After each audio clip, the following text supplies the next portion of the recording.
जो दुख हरता सुख करता है, इसीलिए उसे हरि भी कहा गया है। वो परे होते हुए भी सर्वज्ञ है, ज्ञाता है। इसीलिए शिवलिंग के ऊपर 3 लकीरें लगाई जाती हैं, जो आदि मध्य और अंत का ज्ञाता है। बीच में एक आंख अंकित की जाती है, अर्थात वही मनुष्य को आध्यात्मिक प्रज्ञा या दिव्य चक्षु प्रदान करता है।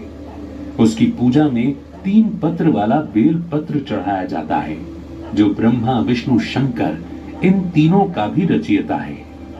और 5वीं कसौटी ज्योति बिंदु स्वरूप। बिंदु का ही अर्थ है अनंत, इनफाइनाइट। जो सर्व गुणों में अनंत है, वही सर्वशक्तिमान परमात्मा है।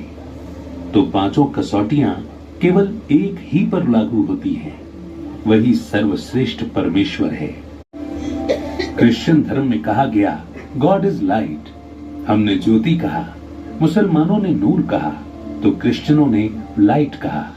सिख धर्म में कहा ओमकार, निराकार, निर्वैर, सतनाम। जैन धर्म में कहा सिद्ध शिलापति, यानी सर्वश्रेष्ठ सत्ता।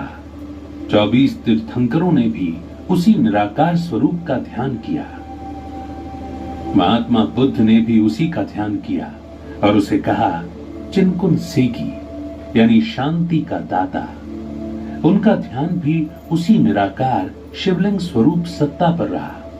पारसी धर्म में भी कहा गया अखंड ज्योति स्वरूप। इस प्रकार पहली कसौटी सर्वधर्म मान्य सिद्ध हो जाती है।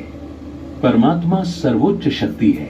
जुड़ता है शिव शंभु, यानी जो स्वयं उत्पन्न हुआ है, जिसके माता पिता नहीं है। वही अजन्मा है, जिसको काल भी नहीं खा सकता।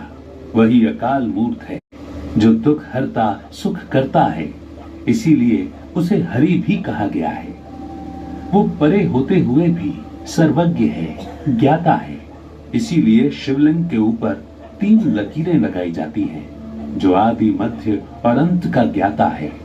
बीच में एक आंख अंकित की जाती है, अर्थात वही मनुष्य। क्रिश्चियन धर्म में कहा गया गॉड इज लाइट, हमने ज्योति कहा।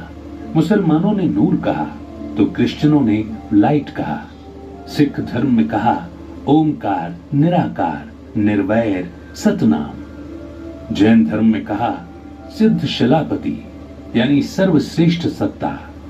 24 जुड़ता है शिव शंभु, यानी जो स्वयं उत्पन्न हुआ है, जिसके माता पिता नहीं है।